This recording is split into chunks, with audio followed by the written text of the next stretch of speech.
welcome back, everybody. It's been a little bit. Um, we just had kind of life going at us from every direction. We had quite a bit of rain that flooded our square pen, and then we had family in for Thanksgiving. As a matter of fact, we still have family in, so we've just not been able to do a whole lot of filming. We have continued working with Twinkie. I haven't done just a tremendous amount, just because I didn't want any time to go by and all of a sudden she's just fine with getting saddled and we're getting ready to ride, because I still do want you guys to still follow along with the process. So we've done just a lot more.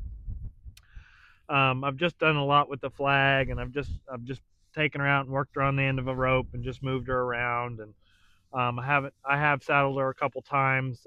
That is getting better, but it's still very much a work in process. But I haven't beat it to death, just because I haven't wanted you guys to miss out on the process necessarily. So we've just been doing some other stuff to kind of help us.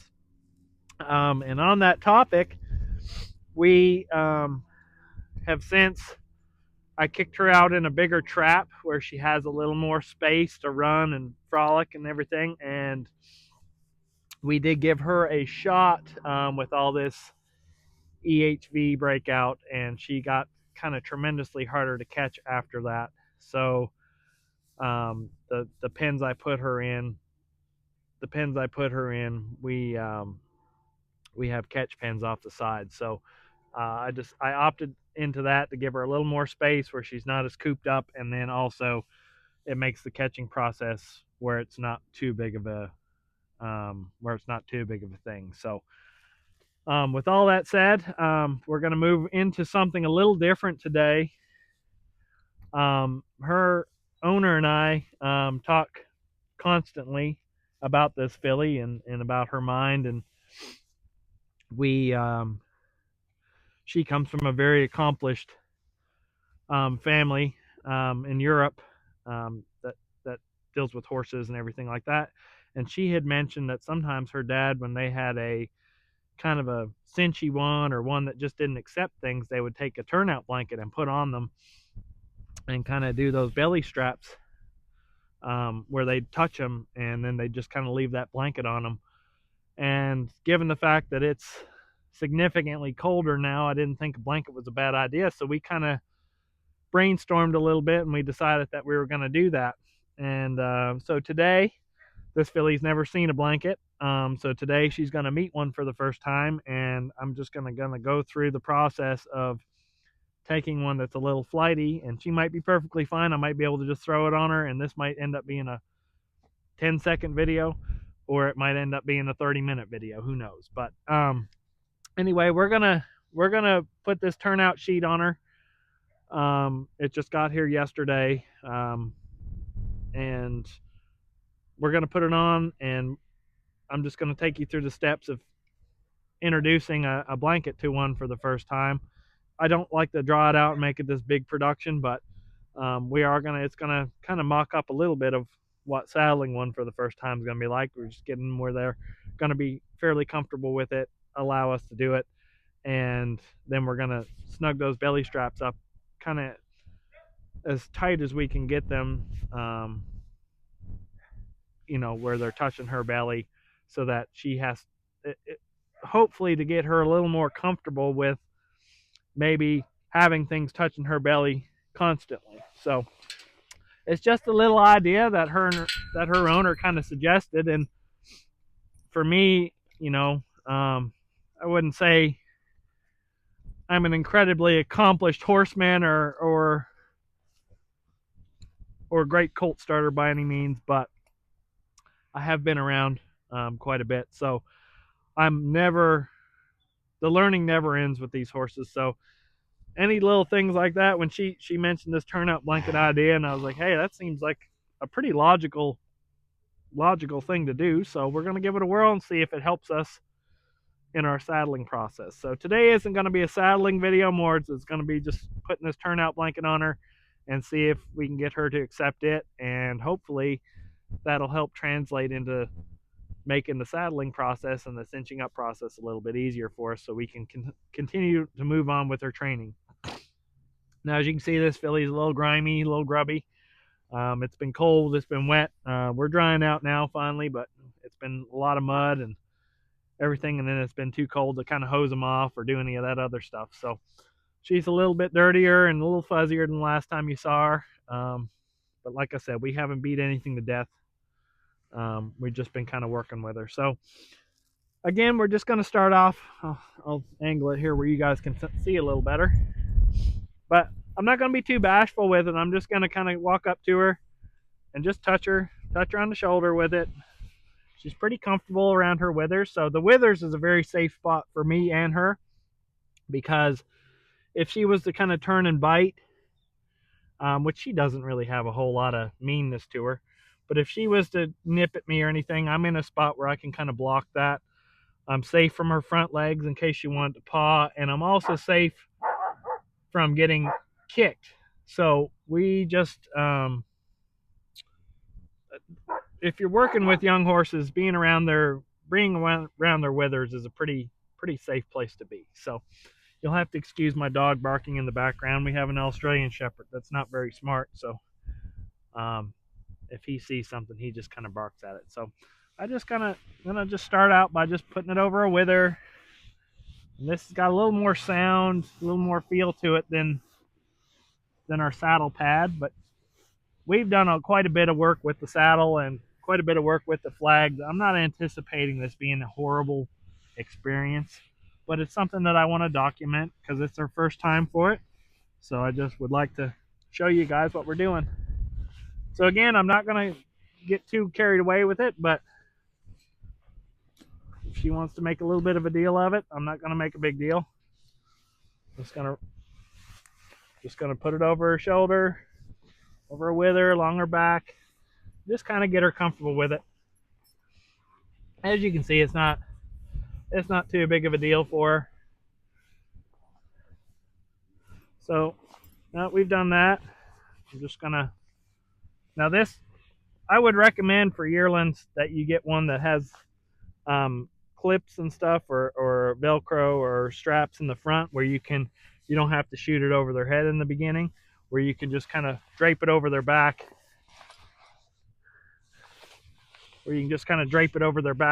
and you know, you can do it up in the front of them instead of slipping it over their head for the first time. So here I'm just getting her comfortable with this whole idea. She might get to liking it because it's actually quite chilly out here. I got my heated vest on today, and you can see I got my chaps on. So she might actually think this is a pretty good deal, honestly. So I'm just going to do up this front here. This might not be a very exciting video. We'll see once we get it all done up.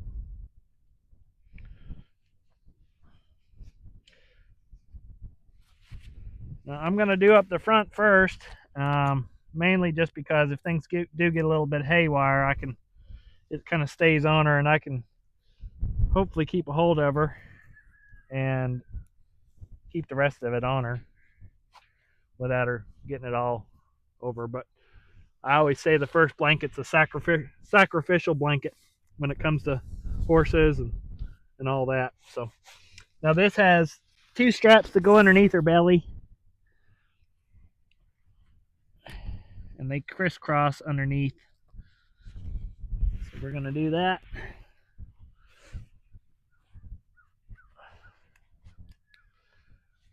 So this might not end up being a very big deal to Twinkie at all. And then it has these leg straps here. So I'm just going to rub on her, make sure she hears it, she can feel it. So you can see all the stuff we've done with this filly to date has helped this process tremendously. Because, I mean, I think the very first episode we did with her was introducing her to a flag, which was quite a big deal. And now we're putting a throw rug that makes noise over the top of her, and we're having a pretty she's being pretty accepting of it, honestly. So I'm actually quite pleased, which tells me that even though our process has been quite slow and drawn out on this filly, it's it's it's been a worthwhile fight, or not a fight. It's been a worthwhile process, because even though our progress is slow progress is still progress. We haven't done anything to run backwards. So we have everything attached. So now the next thing to do is the same as if we saddle her for the first time. Now she just needs to get comfortable moving around. So I'm not gonna fight with her too much about it, but I'm gonna redirect if I need to, if she's a little too tight about it. So as you can see, this is going to be very beneficial for me, because you can see those straps are just touching her belly. They're not real tight on her, but they are touching her belly. And then she's got stuff flopping all over her. Now, I wouldn't recommend doing this if it's 100 degrees outside, obviously, because we don't want them to overheat, but it's nice and crisp here today, so today's as good a day as any to get her over this blanket.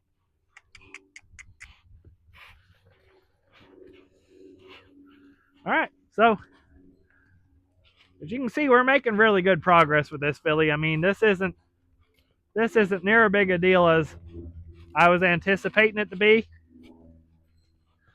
but I'm just going to let her kind of work it out a little bit. I'm fine with her loping. I'm fine with her moving forward. Her ears are moving.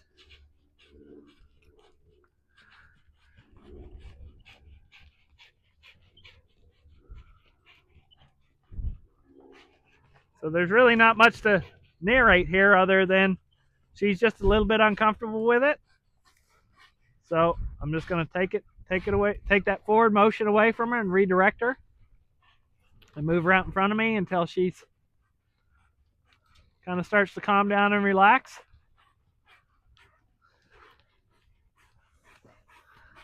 We're going to redirect again. So it's very important to me that no matter what, when I take the slack out of that lead rope, I want her to step to me and redirect. So right here, we need a little work on it, but it ain't bad. Like, see, I can shut down that forward motion anytime I want.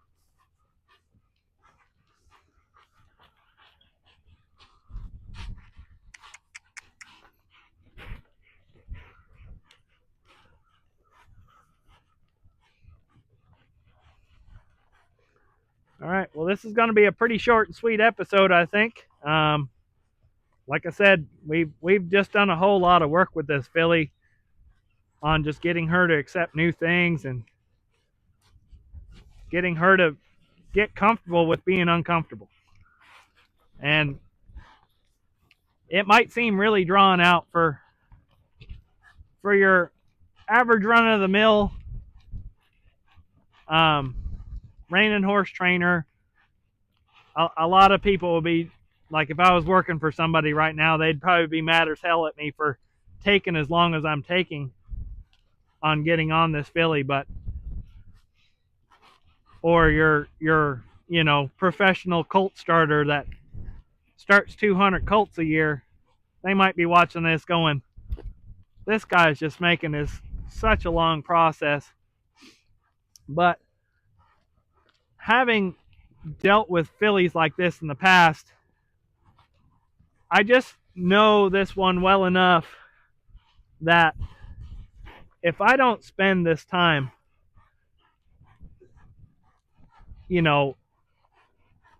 with this filly and just go at just a snail's pace in the beginning, I'm going to pay for that down the road, because I've had one similar to this before that I have rushed the process on, that I could never get them. I could never get them. They ended up being nice horses, but they weren't all they could be, or I could never get them truly dialed into what they could have been. They've been extremely talented, extremely feely, but not but I could never get them dialed in enough to be a successful reining horse. They were great riding horses, and they went on to do other jobs well, but I never could get them dialed in to be what they were meant to be. And it's because I took too long. I didn't take long enough in the beginning to move through the steps. And so I do realize that you could probably go to any reining barn in North Texas right now, and they'd be riding their colts around, and some of them are even getting ready to have shoes on for the first time, and some of them have horses feely like this one that are riding around, and they're on them, but they're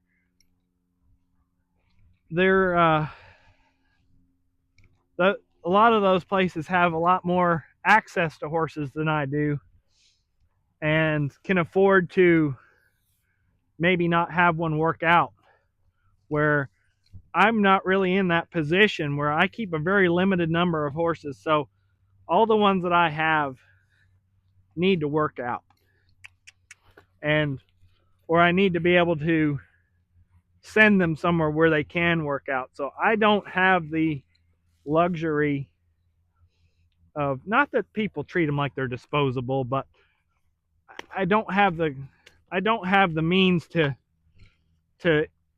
you know, need to be on one in 30 days and have it going around so I can decide whether it's a good enough horse or not. This one, the owners are not in a rush. I'm not in a rush. So I can afford to take my time and make sure that we don't leave anything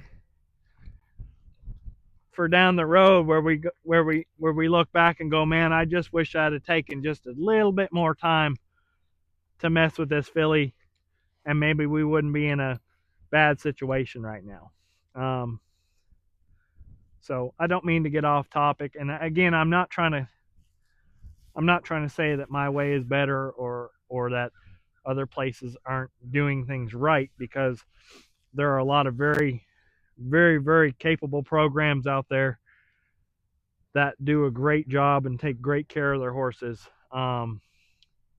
But there's just a lot of other programs out there that can't afford to be in a rush and have that depth and finances behind them, that, you know, just get on the damn thing and ride it. And if it works, great, and if it doesn't work, then we'll call the horse trader and get us a different one. We, not saying they're all like that, but there are quite a few places that are like that, and this isn't one of them. So we want to make sure that